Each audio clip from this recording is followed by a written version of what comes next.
Well, it was great to have our next guest on the call last Sunday as the Ravens squeaked one out against the Browns, and we get to have him back this Sunday, and this time here in Baltimore as the Ravens take on the Jets. He, of course, is a CBS NFL analyst. He is our friend, the great Charles Davis, back with us now here on GCR. Charles, it's Glenn. It's always good to catch up with you, man. Thank you for taking the time for Well, us. thanks for having me. As always good to talk with you, Glenn. Trust you and yours are well, and a happy early Thanksgiving to anyone who can hear our voices. And the very same to you, my friend. Charles, let me go back, and then we'll talk about this Sunday. But I took my family up to Cleveland on Sunday, right? And Yeah. we were, it wasn't feeling so great as that game went on. Do you approach it as, hey, this is just the nature of the AFC North? The Browns have a good defense. These things happen. Winning is all that matters, or I feel like around here we're maybe asking some questions about the red zone and the offensive line, and it's weird to be asking questions about the Ravens' offense because we thought 3 weeks ago the problem was the Ravens' defense. But how do we measure those things? I think, Glenn, we're at that stage of how often do we hear this phrase right now? Because how phrases come into vogue, and then you just hear them everywhere. It's kind of like when you talk with women who are pregnant and they have a name they've decided on, and as soon as they get pregnant, they look around and realize everybody's got their kid named the exact name they wanted, right? They're like, Yeah. But we are in that stage now where this phrase is very much in vogue. You ready? Okay. Well, both things can be true. Yeah, we're doing a lot of that. You're right. We are doing, We're doing an a awful lot of that. Yep. And we actually, to me, it fits here because, yes, if you're the Baltimore Ravens and you go to the press conference, if you're John Harbaugh, you're any of the players, they're looking at us and like, do you know what we just went through out there? Okay, we're dealing with Cleveland. Their defense is legit. You guys know that. Mm-hmm. We've had our own share of issues along the way, but we battled and overcame them. We didn't play our best game today, but we found a way to win. We weren't good in the red zone, but when we needed it, we found it, and right on down the line. And from their perspective, that's true. And you know something? It is true because you know the AFC North as well as anyone. Is it not just a series of 6 steel cage matches every year? No doubt. So that's what the North is about. We know that. That's how it is. The flip side is if you're a fan and you're asking questions, hey, what's wrong with this? How come this isn't working? What's going on there? There's an acknowledgement of that, and there should be. Tyler Linderbaum in Week 6 was talking about their short yardage issues. Yep.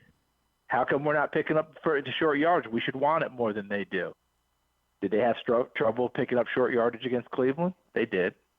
Okay, what about the red zone? Thought we had it figured out, right? We had red zone issues 4 weeks ago. We were really having red zone issues, and they go back-to-back games where it looks like they've got it solved. And now we've gone back-to-back games where we're back to asking the same question. What's going on in the red zone? So you're right back there again. Offensive line, are they good? Are they not? John Harbaugh says they're good. Mm-hmm. They're our best 5. Okay? Lamar Jackson got hit how many times against Cleveland? Sacked 4 times by Myles Garrett. Is that always on the offensive line? You and I both know the answer is no. Mm-hmm. There's times that the quarterback puts them in jeopardy. But still, there's a lot of pressure. But here's the next question. He usually would escape pressure and climb pockets and get outside. I don't see him doing as much of that. Is that by design? Is he still hurt? Is he still hurt from the hamstring?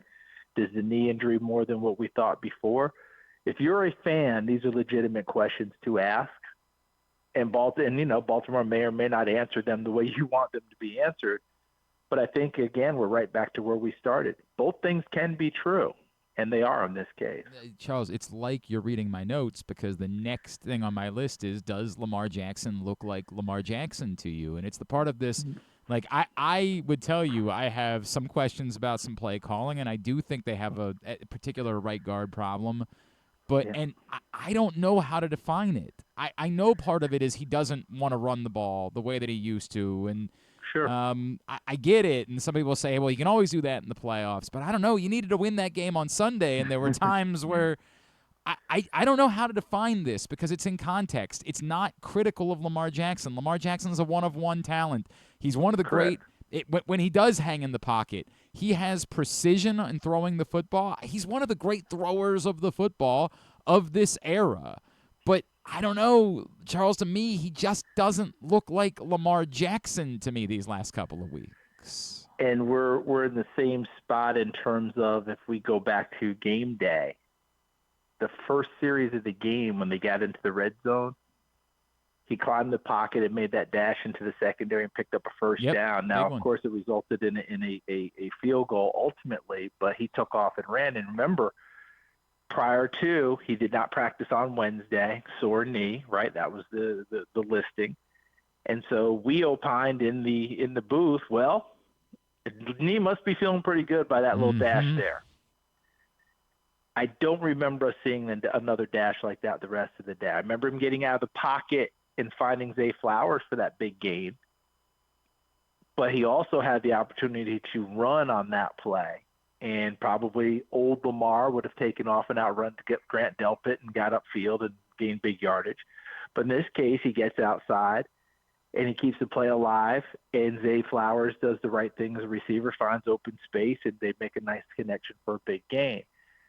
So all these things, you're sitting there saying to yourself, is he really right health-wise? Is this a conscious decision to do what he's doing? But I go back to that first dash in the first quarter, and then I didn't see it again.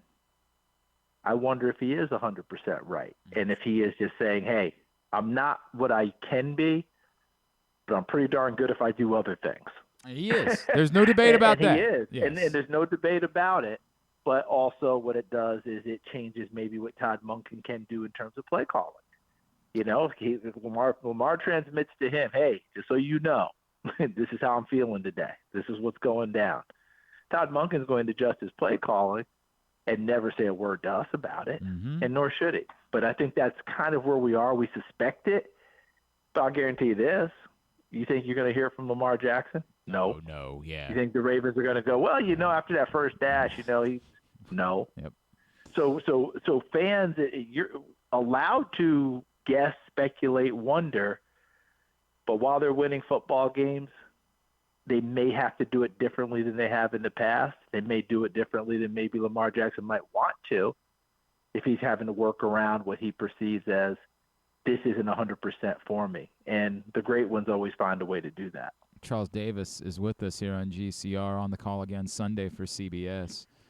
Charles, what do you make of John Harbaugh's defense of the offensive line? It's strange because just a couple of weeks ago he was, saying, "Hey, everything's right. Like we consider making changes." And then this year he was, this week he seemed kind of peeved about the question. I was like, I don't know, John, you were the one talking about it a couple weeks ago. What do you make of his defense of the offensive line? It feels like that when we say offensive line, we're really kind of saying guard and maybe even more so at this point Faalele, because I think Voorhees has actually played a little bit better in recent weeks. Because I do think it's possible that he's honest. Like, this is the best group of five that we have, and I think the question becomes, like, it has it gotten to a point where maybe it's worthy of just seeing what it might look like with someone else out there? No, I think that let's go back to when that time frame, right? So it's almost about the time Linderbaum said, hey, do we want it more on short yardage or not, right? It's around that time frame, that John Harbaugh was like, hey, I don't like some of the things we're seeing, and I'm paraphrasing, but I'm in the ballpark, right, Glenn? Hey, I'm not crazy about what I'm seeing, and we need to take a good look at what's going on. Yep. To me, what I would suspect has happened, because you don't last 18 years in the NFL with the record John Harbaugh has without doing some deep dives, right? I think that they went in there and they said, okay, what if we try this? What if we go here? What if this person plays versus that person? What if? And I do think that they've gotten to the point where they've concluded this is truly our best five. And now we're at the stage of the season where experimentation is no longer really a great option for us. Continuity is a better option for us. Because let's face it, Glenn, when you start to think now, okay, if you're going to make some moves, right, and let's say we're talking about right guard with Faalele, you're going to go with a rookie? Right. Emory Jones, who didn't have a preseason, who didn't have a training camp. Didn't have a preseason. Right. And don't forget, he played right tackle all in college. So Yep. you're making a projection and moving him and doing all those things, right? So that's just one spot. Are you going to go, at a tackle position? Well, you're not benching Ronnie Stanley. You're not benching Rosengarten. Okay, that's just not happening. Mm-hmm. So any of the things that you're going to do inside, you're making a move on a projection and have nothing that you can really go to and say, this is it. So I think what John Harbaugh is telling us is really true. I think that, hey, we've done our homework on it. You guys don't have to know what it is, but we did. And guess what? In our homework, these are our 5. And the best thing we can do is let them keep playing. Now, to me, the unspoken issue, and I'm not sure it's an issue, I still think there's an adjustment with the loss of Joe D'Alessandro, the offensive line coach, with his death and George Warhop coming in.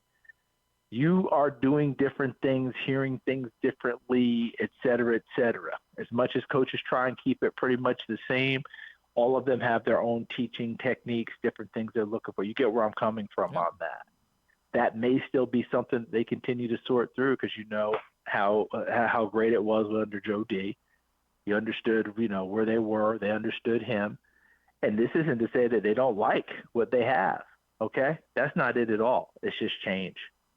And I can just tell you at almost any position, if you have multiple coaches in a short amount of time, it's not the greatest thing in the world for you. I remember when I actually coached. I coached at the University of Pacific for a year. The year I took over, the senior defensive backs that I coached, I was their 4th coach.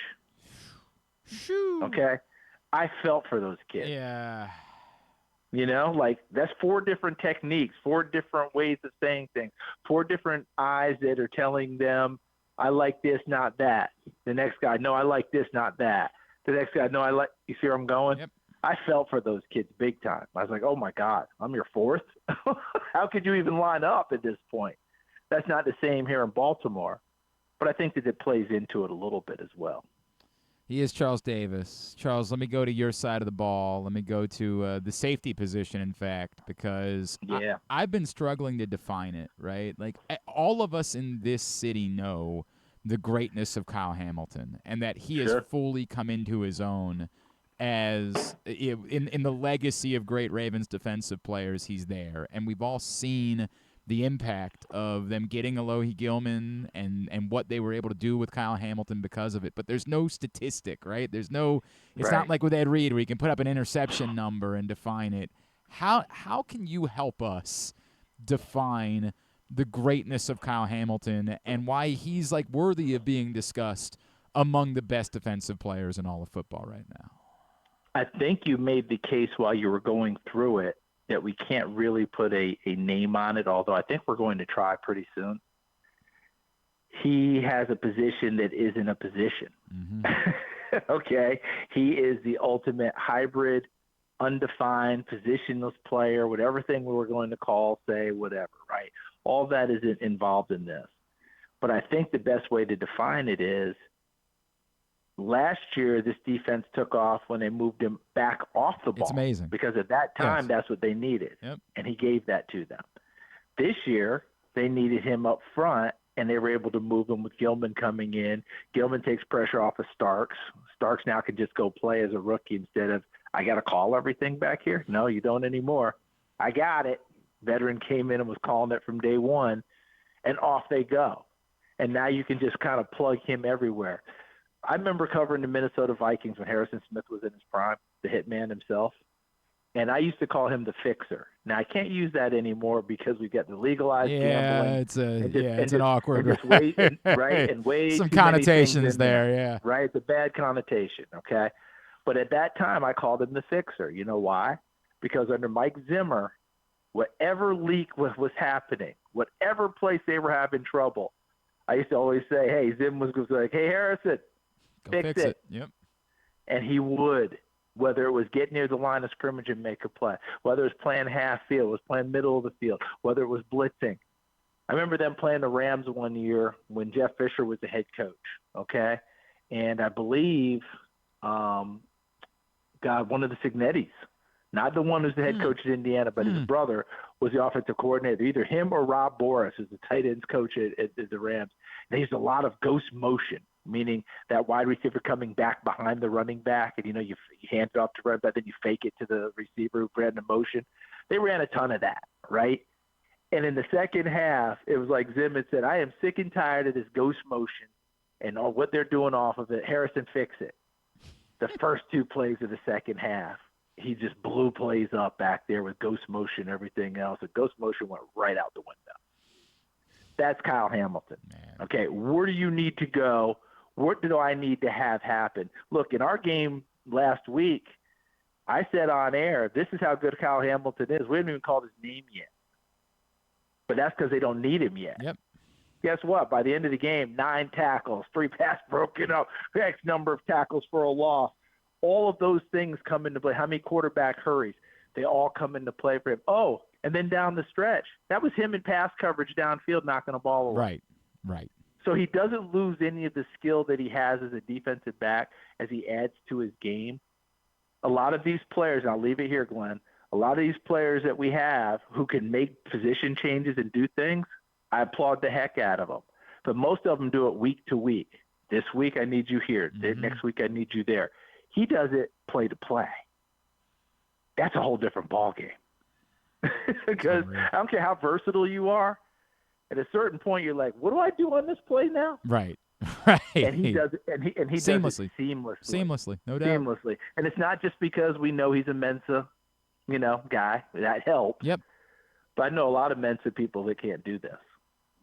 He's his length too, man. He's just it's incredible. All right. But it's the length, it's the agility, it's the I still see that play he made at Notre Dame his last year there in the opener against Florida State when he came from the middle of the field and knocked the ball away on a deep fade route, almost on the sideline. And then he ran 4.56 at the combine, and people freaked out about it. I don't know about his speed. And this is one of those times, Glenn, where I'm going to look at myself and say, boy, I had this one right from day one. Yeah. He was my favorite player in that draft, and I laughed at everybody. Worked I said, out you all guys right. need to stop. Just let him play. Worked out all right. All right, can I give you 2 quick ones? I know we don't do quick ones, you and I, but can I give you 2 quick ones? I'll go quick for you. The are from 1-5 to 5-5. Incredible turnaround. Are they a viable Super Bowl contender at this point? They are, but they have to beat teams that truly are, right? But you look at who they beat in this thing to get to 5-5. That's not going to convince anyone. Mm-hmm. But we like the makeup of this team so well that we're there with them. They will have their opportunities coming up, and if they do what we suspect, then I think we can get rid of that question. But they haven't beaten the good teams yet.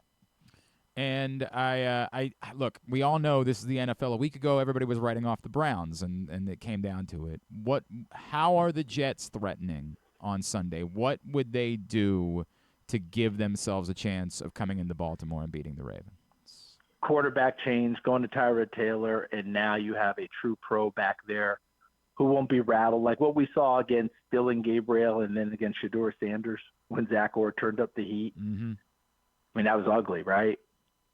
I don't think you can do that with Tyrod Taylor. You can turn the heat on him, but he won't come apart. That part's just not going to happen. I think he'll utilize Breece Hall better out of the backfield. If he's not running it, he'll be a viable pass target for him, something they've needed to do more of, in my humble opinion. Okay? And the Jets have pride like anyone else. They want to find out what they've got going into next year. And when you make the change from Fields to Taylor at this stage of the year, that's a head coach telling his team, we're not tanking the year. That's a head coach telling the team, I'm trying to win games with you. And that's why you have to be wary of teams like that.